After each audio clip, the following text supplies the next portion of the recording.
Hey everyone, Illy here, and today we have some interesting light action. Tier 10 light meets tier 8 tanks, which happens from time to time, I have to say, it's not 1 out of million. You know, when light tank is in such top, when it sees tanks 2 tiers lower, there arises a problem of scouting motivation.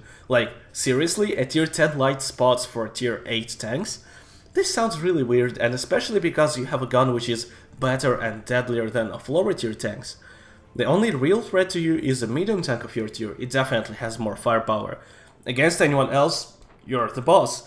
So despite the fact that I like scouting in this map, I decided to use my firepower in the first place. WZ1321. Semi-light, semi-medium, 390 alpha, 246 band, good enough DPM, and well-armored turret, which will bounce pretty much any shot of tier 8 and very often tier 9 tanks as well. The only serious drawback, as it often is with the lights, is the gun accuracy of 0.42, which you boost a bit of course, to 0.39 in my case here, and that is already not a bad number for LT10, which is still not super comfortable of course too. So yeah, we had a quick review on top Chinese light here since I want you all to know the tank I'm playing in. So in general, light tank as a top tier could really be played for damage, and I would say it even should be played for damage. Of course, if you have 4 guns waiting for your spot, you can spot as well, but don't forget to damage when lower tiers are around. As a light, you have super mobility, you have good enough penetration, especially against lower tier tanks. You have enough alpha damage or clip potential to damage lower tier tanks seriously, and don't miss your chance. Show them who's top tier here. Yes, usually you have no armor except WZ1321 or maybe lightweight, but you can appear anywhere on the map. You can rush in from behind, unload and escape. You are a medium tank, super fast medium tank. So in this map I didn't go into aggressive scouting, I went into aggressive damaging. I checked that I have some support from behind, that I'm not alone in this flank, and I went in. Tier 8 and 9 tanks are nothing from my pen, and there is nothing special that I do here. Same thing you would do in a medium tank. I'm really glad that enemy Batchat did something very stupid, as it was the only threat for me here. And now I feel like mouse, I'm pressing, I'm doing to my lower tier enemies whatever I want to do. If needed, I will approach them from the other side, but there is just no need for that, they are so helpless. I have super pen, I have super alpha, comparing to them. I have comfortable landscape where I can use all 5 degrees of gun depression to the max.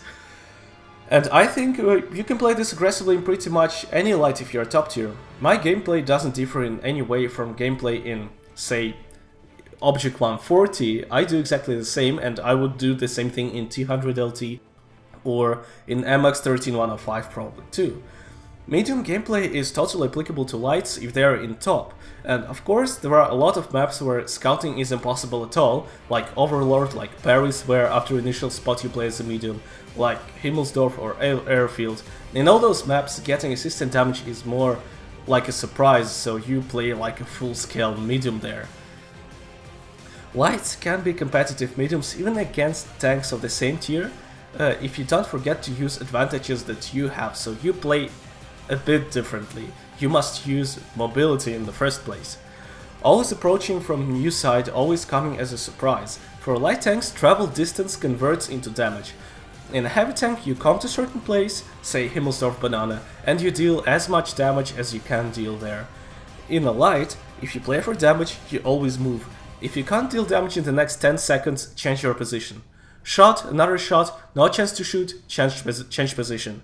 After all, your gun is weaker than the guns of mediums of your tier, but you can be competitive in dealing damage, and it's all in your hands.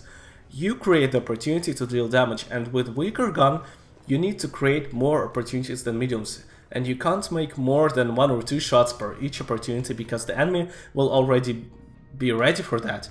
Tier 10 medium comes to one flank and starts to play hull down and penetrates everything and unloads and unloads and unloads. It's not super simple sometimes, but as a light, you play differently. You have lower pen, you have a long reload in case of tier 10 lights. You can't use armor reliably against tier mates. You always need to find a way to appear suddenly, make a shot at someone's side of the turret.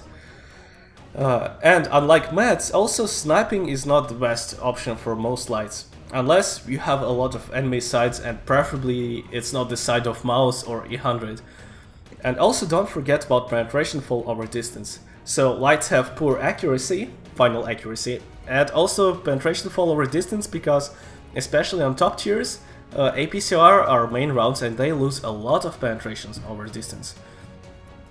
For example, I think the penetration of T100 LT falls from base 230 to numbers like 210 when you snipe on a distance, which means that you will hardly pen anything armored even in the front.